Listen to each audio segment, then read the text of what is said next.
दोस्तों, देश एवं प्रदेश के विधायक, सांसद और मंत्री जिन सरकारी अस्पतालों को दुरुस्त करने में लगे रहते हैं और उन सरकारी अस्पतालों को ठीक करने का हवाला देते रहते हैं, लेकिन जब कभी यही विधायक, सांसद और मंत्री बीमार पड़ते हैं तो इन्हीं सरकारी अस्पतालों में अपना इलाज ना कराकर देश के प्रसिद्ध और नामचीन अस्पतालों में अपना इलाज कराने के लिए जाते हैं। जी हाँ, ये बात मैं सिर्फ इसलिए कह रहा हूं क्योंकि इसमें सच्चाई है, और सच्चाई इसलिए भी है क्योंकि मैं आपको जो उदाहरण दूंगा वो बिल्कुल ताजा उदाहरण है, और इस उदाहरण को देखकर आप भी अंदाजा लगा पाएंगे कि वाकई में आपके साथ ऐसा हुआ है। जिन सरकारी अस्पतालों को ठीक करने का हवाला ये सारे लोग देते रहते हैं और इन सरकारी अस्पतालों की कायाकल्प कर देने की बात हमेशा ये कहते रहते हैं, लेकिन कभी इन्हीं सरकारी अस्पतालों में ये इलाज कराते हुए नजर नहीं आएंगे आपको। हाल ही के दिनों में बीमार पड़ने वाले झारखंड के परिवहन मंत्री, हमारे आदरणीय परिवहन मंत्री चंपई सोरेन, जो बीमार पड़े, हल्की सी उनकी तबीयत खराब हुई, बुखार लगा, जिसके बाद वो जमशेदपुर के प्रसिद्ध हॉस्पिटल टाटा मेन हॉस्पिटल में भर्ती हुए, जिसके बाद उन्हें एयरलिफ्ट किया गया। सोचिए, एम्बुलेंस से नहीं, ट्रेन से नहीं, हवाई जहाज से, नॉर्मल हवाई जहाज से नहीं, बल्कि अचानक से उन्हें इमरजेंसी सेवा दी गई और एयरलिफ्ट करके उन्हें चेन्नई के बड़े अस्पताल में भर्ती कराया गया।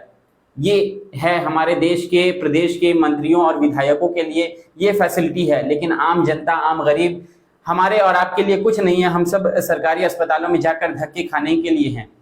इसके बाद एक और नाम सामने आता है, ईचागढ़ की विधायक सबिता महतो। ये भी बीमार पड़ी, इनकी भी तबीयत हल्की बिगड़ी, इन्हें भी जमशेदपुर के प्रसिद्ध हॉस्पिटल टाटा मेन हॉस्पिटल में भर्ती कराया गया। इसके बाद भी नाम भला पीछे कहाँ रहता। आए झारखंड के आदरणीय शिक्षा मंत्री जगन्नाथ महतो, इनकी भी तबीयत बिगड़ी और इन्हें भी चेन्नई के बड़े अस्पताल में भर्ती कराया गया। भला इस फहरिस्त में जब इन नेताओं और मंत्रियों का नाम था तो आदरणीय मुख्यमंत्री हेमंत सोरेन के पिता शिबू सोरेन, जो कि संस्थापक है झामुमो के, वो कहाँ पीछे रहते। मुखिया को तो आगे रहना ही था।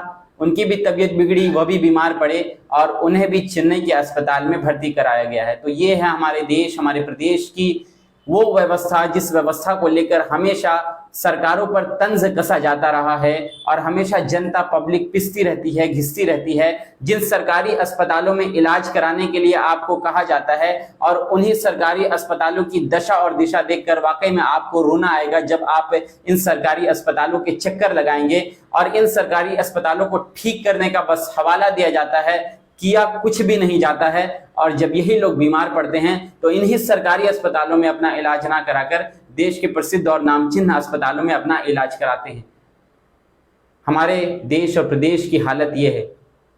आखिर हमारा प्रदेश विकसित कब होगा कि जब हमारे देश और प्रदेश में तमाम नेता हो, मंत्री हो, विधायक हो, मुख्यमंत्री हो, प्रधानमंत्री हो, जिन सेवाओं की बात करते हैं, जिन अस्पतालों की बात करते हैं, उन अस्पतालों में आम लोगों को इलाज कराने के लिए कहते हैं, कब वो लोग भी इन्हीं अस्पतालों में आकर अपना इलाज कराएंगे और यहाँ की व्यवस्था कब दुरुस्त होगी। या फिर जिन प्राइवेट अस्पतालों में जाकर ये लोग इलाज अपना कराते हैं, इन्हीं प्राइवेट अस्पतालों में देश की आम जनता, आम गरीब लोग आखिर कब अपना इलाज करा पाएंगे, कब इतने सक्षम हो पाएंगे कि यह भी अपना इलाज वहां करा पाएं। या फिर देश की सरकार, प्रदेश की सरकार इनके लिए कोई ऐसा हेल्थ कार्ड लेकर आए ताकि देश के गरीब और पिछड़े लोग भी देश के बड़े और प्राइवेट हॉस्पिटलों में अपना इलाज करा सके, जहां अच्छी स्वास्थ्य और चिकित्सा हो, ताकि इस तरह से उन्हें सरकारी अस्पतालों में जाकर धक्के ना खाना पड़े और उन्हें दर दर ना भटकना पड़े और इन नेताओं के सामने झुककर गुहार और गुजारिशें ना करनी पड़े।